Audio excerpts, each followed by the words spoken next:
looking for a good mystery yarn, something off the beaten track like the Maltese Falcon. Oh, that was a fascinating story. But here's one that has everything the Falcon had and more. It's Raymond Chandler's latest bestseller, The Big Sleep. And what a picture that'll make. You mind if I look at it? Huh. Sometimes I wonder what strange fate brought me out of the storm to that house that stood alone in the shadows. As I probed into its mysteries, every clue told me a different story. But each had the same ending, murder.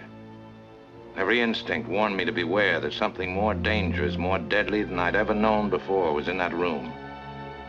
And suddenly... I like that. I'd like more.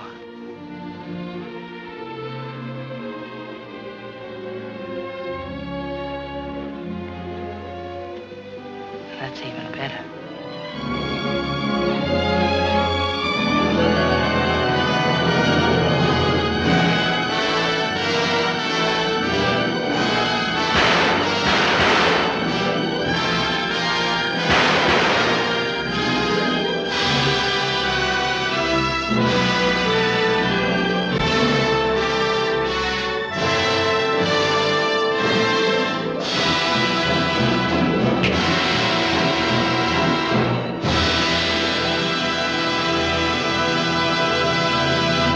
Hello, welcome to Movie Umpers. My name is Bob Sham. I'm Angela. And the sounds here may be dogs or gunshots. It's Film Noir Month. We're calling our theme The Left Hand Endeavor. For every day on every weekday this month, we're talking about a classic film noir selection. Every Monday, we're doing a little thing called Philip Marlowe Mondays, which is we're talking about a movie adapted from a Raymond Chandler, Philip Marlowe detective novel. Now, I mean, the movies themselves came out all over the place, but the one we're talking about today, The Big Sleep from 1946, directed by Howard Hawks, starring Humphrey Bogart and Lauren Bacall. This one is the first Philip Marlowe story that Raymond Chandler said. So we're discussing them in the orders that Raymond Chandler published the stories. Like it. So this is our first one, and probably the most infamous Raymond Chandler adapted Philip Marlowe story out there, and one that kind of helped define this and the Maltese Falcon, though they're two different detectives, but they do kind of act the same, are the ones that like Humphrey Bogart is really known for. Yeah. And this one is big because Lauren Bacall is in it, who by this time they did get together after appearing together on To Have and to Have Not, where they initially met. But The Big Sleep, directed by Howard Hawks. And yes, this is also co-written by William Faulkner alongside Lee Brackett, Jules Firthman, and of course, based on the story by Raymond Chandler. Yes, William Faulkner shares a screenwriting credit here. Mm-hmm. The movie's pretty infamous in your classic film noir. It kind of makes sense. We're hitting up a lot of heavy hitters, obvious ones, and this one's no different, but this story is out there, kind of all over the place, fucking crazy. It's like twist and turn at every corner. 3 people that get killed in this movie are, the one, Geiger, is maybe very briefly in this movie and then he's dead. The person that killed Geiger, we never see him and he gets killed. And then there's another guy that everyone is kind of looking for and he also gets killed off screen.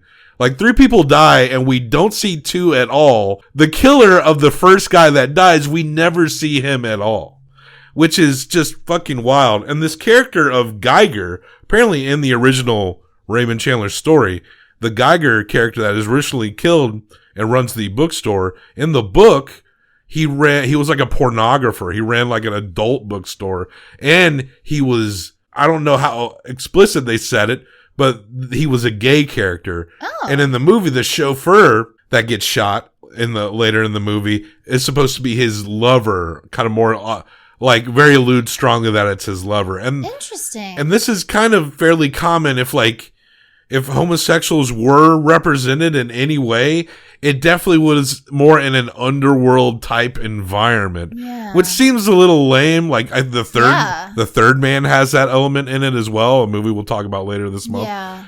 But at the same time, it's kind of like most of these people in these movies are usually not very good people anyway, no matter what their sexuality.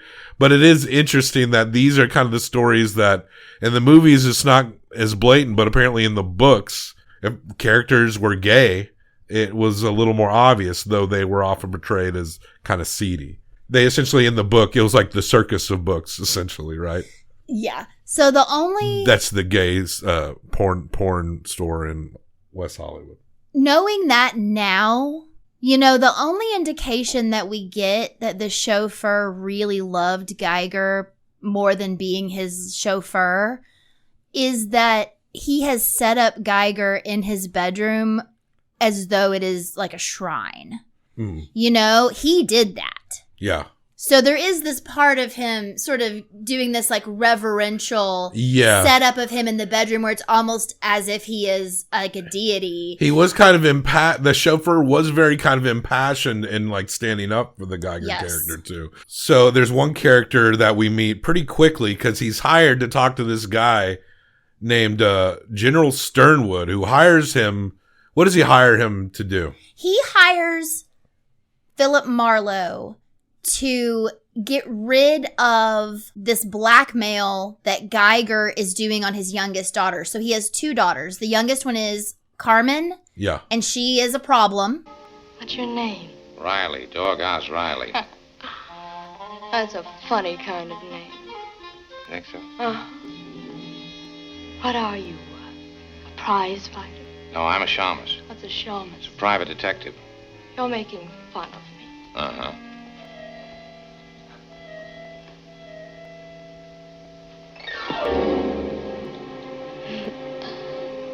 And his older one is Lauren Bacall. Vivian. So you're a private detective. I didn't know they existed except in books, or else they were greasy little men snooping around hotel corridors. Ah, you're a mess, aren't you? I'm not very tall either. Next time I'll come on stilts, wear a white tie, and carry a tennis racket. I doubt if even that would help. Who's also gotten into some trouble. They call her Mrs. Rutledge because she had a marriage that was very short-lived and didn't go very well. We don't even know what happened to her husband, but they call her Mrs. Rutledge the entire time, even though she is a young woman. Carmen has signed these promissory notes to pay Geiger all this money, and both of the girls seem to be gamblers. Vivian is in with a different group of people than Carmen is. Carmen's people are a little more shady. Carmen, apparently in the book, was just straight up drug addict. That's how she gets blackmailed. In this movie, she's set up and doped up, like involuntarily, because it's Hays Code. They can't just make her a smackhead, right? But they set her up and put her in like a Chinese robe and get her, and someone doses her and they take pictures of her. And when Philip Marlowe goes to Geiger's house and finds the scene, he sees Geiger dead. And she's sitting there doped up, has no idea what's going on. Seemingly, they're going to frame her. And a hidden camera with a missing film roll. Yeah, so immediately he thinks, I gotta find these pictures. And I gotta get this girl home. Mm-hmm. And he does that. He goes into the man's desk and finds this book that's got a bunch of codes in it. He doesn't know what they mean, but it has the folks' last name. Is it Steinway? That's a piano. Sternwood.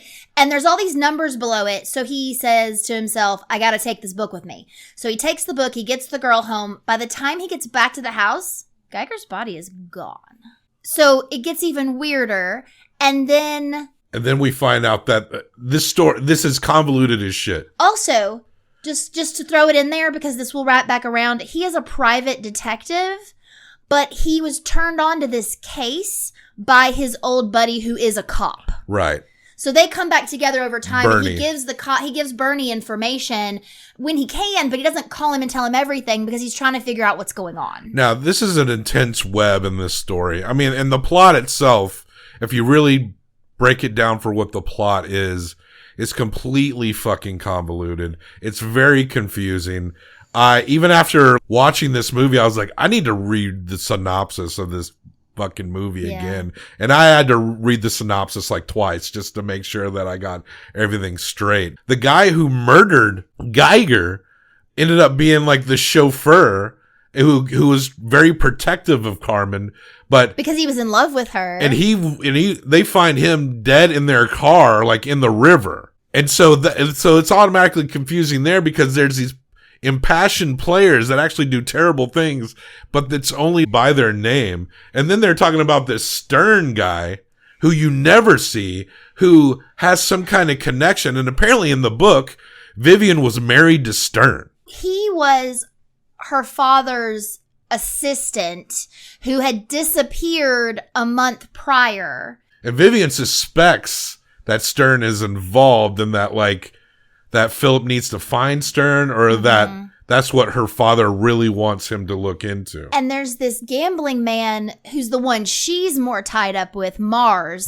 Yeah. And his wife allegedly ran away with Stern when Stern disappeared. So there's that whole thing going on as well. I would just like to throw out, just so we acknowledge it for a moment, that as Philip Marlowe is walking all around this town trying to figure out all this stuff, ladies' panties are just dropping. Oh, yeah. Everyone likes just dropping. I love the cabbie lady. Hey, sugar, buy yourself a cigar. If you can use me again sometime, call this number. Day and night? Night's better. I work during the day. I know, I was thinking about her and the bookstore lady. You know what just happened? I got a bottle of pretty good rye in my pocket. I'd a lot rather get wet in here. Well.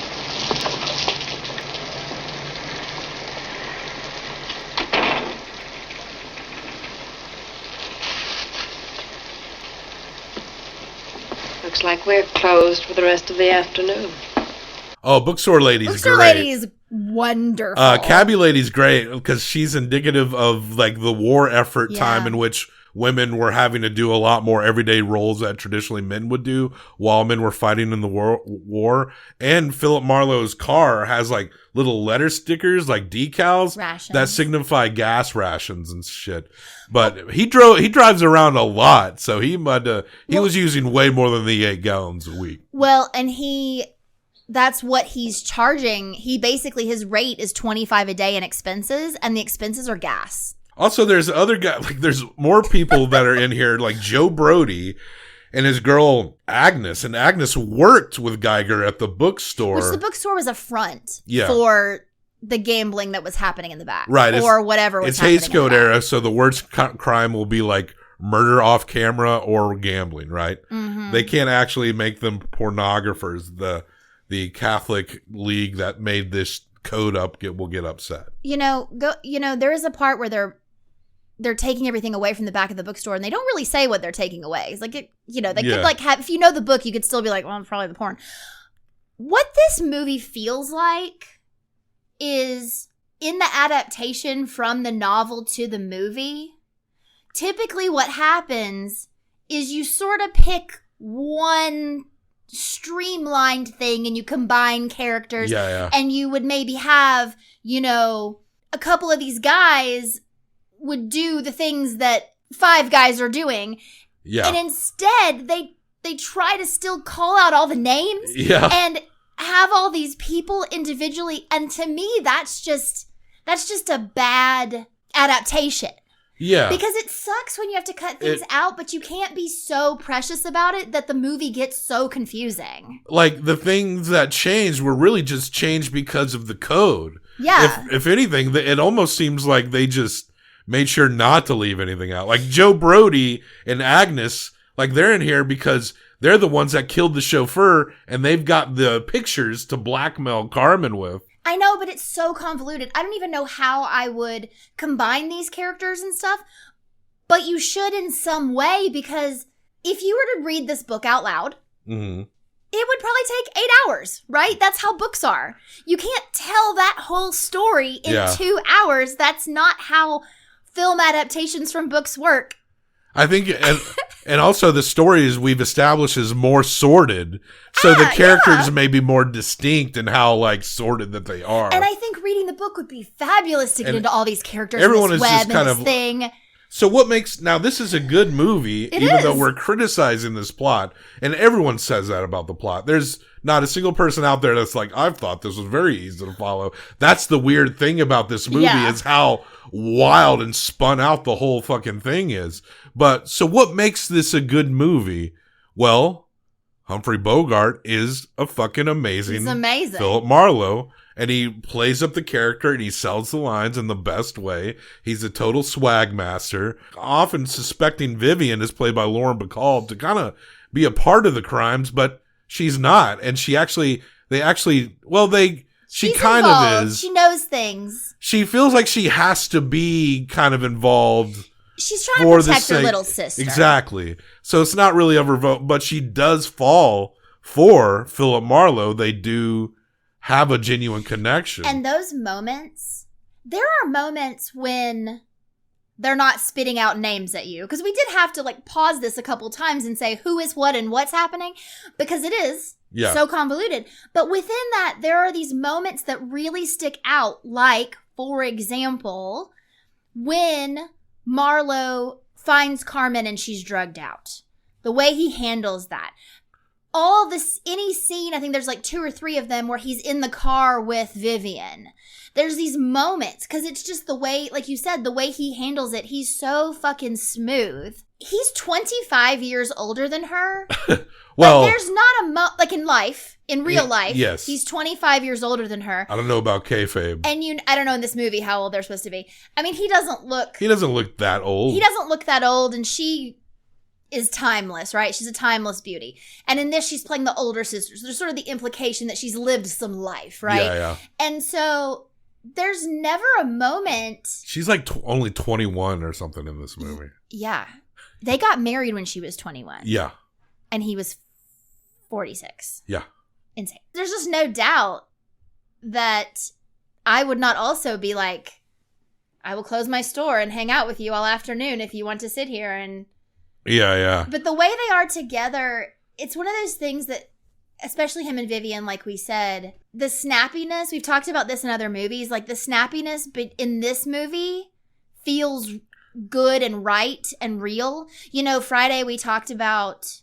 Fred McMurray, Double Indemnity. Double Indemnity. And the reason that movie wasn't like perfect for me is that it felt a little too fast and I didn't believe it.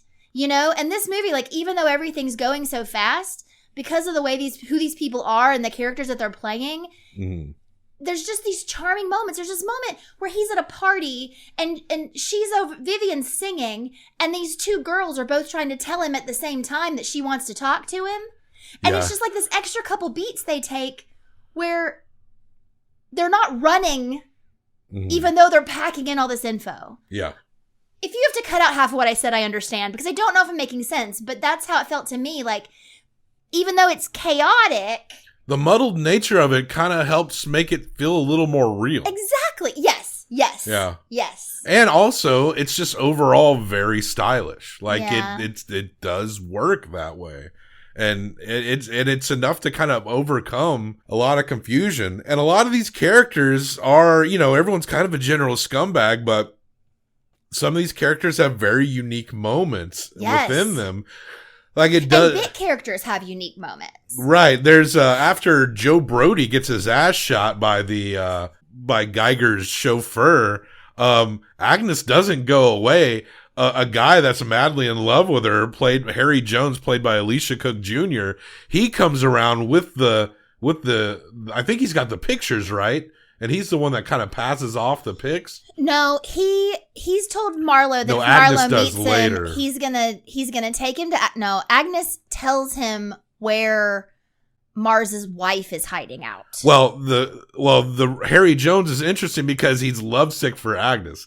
This guy you never heard anyone fucking mention suddenly pops up because he's got a hard-on for Agnes and she's stringing him along, and she just and her fucking actual boyfriend got killed like 2 days prior to that, and then this poor little sap who's not a bad guy, but he's doing this because he loves a woman, is trying to protect her and get her some money, and it ends up getting his ass killed by one of Eddie Mars's goons. He's so weak though. He gives her up immediately and gets killed anyway. Where's the girl? Listen, you want me to count 3 or something like a movie?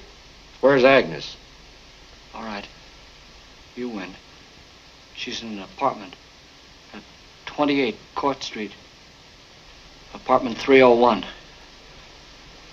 I guess I'm yellow, all right. You just got good sense. I ain't gonna hurt her, not if everything's like you say. You're nervous, ain't you? Maybe you need a drink. Never mind. I think you need one. I don't think so. You got a really. glass? A guy like that's not going to let you go. Right. So don't give up your girl. Right. But he is a sweetheart. And that's why he does it. Because I think he genuinely believes, well, if I tell him, he'll let me go. Right. But the brilliant thing is, he actually didn't give her up. He gave the wrong address. That's right. And that's what makes it even better. So Marlowe does call her and talks to her. And that little detail gives an extra layer of life to that character. It really does. We only see for like 5 minutes. And I love when Marlowe confronts her about him later and calls him your little man. But it's not condescending. It's basically saying, like, you took this you guy didn't for deserve granted. this guy. You should be grateful to your little man for saving your fucking life. Yeah. Yeah, he did. He did. I mean, eventually it all comes to a head back at Geiger's house. Marlowe goes back and forth to Geiger's house like 5 times in this movie. Eddie Mars sends his goons. Oh, because his wife's been hiding out since Stern went away. And Stern, what happened to him? He got killed? I can't remember. He got killed by... Carmen. No, Carmen didn't kill anyone. She'd be sent up if she got killed. I think Eddie killed Stern. Okay. I think. But to hide it, they hid Mars's wife. Yeah. And made up this rumor that she ran away with Stern. Yeah, don't but quote she us on didn't, that. and I just can't. Again, that's how convoluted it is. It is. I can't remember ultimately what happened to Stern, but he's not in the picture. But yeah, but Eddie Mars gets baited into coming into Geiger's house. He thinks he's beating Marlowe there, but Marlowe fakes that he's like 40 minutes away at this little like town where he figured some shit out, and he tricks Eddie Mars into getting shot by his own men. Mars has some like dumbass goons. Yeah. They're goons. Way too trigger happy. Yeah. Oh yeah. And he runs out and he gets shot up. He actually yells, "Don't shoot, it's me!" And then it's like across the door and he dies. But it ends kind of like in that classic Hollywood way in which Vivian and Marlowe do get together. I mean, it's got the snappiness and the style of what you want from a Raymond Chandler adaptation. Bogey kills it. I mean, Howard Hawks does a great job representing these characters, as convoluted as it is. But it really is just, it's all about the Bogart Bacall sizzle at the end of the day. That's what's putting asses in seats. Remember I told you I was beginning to like another one of the Sternwoods? I wish you'd show it. That should be awful easy.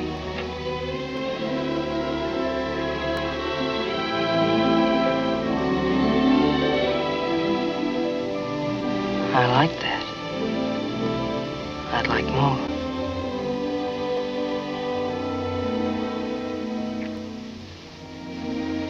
That's even better.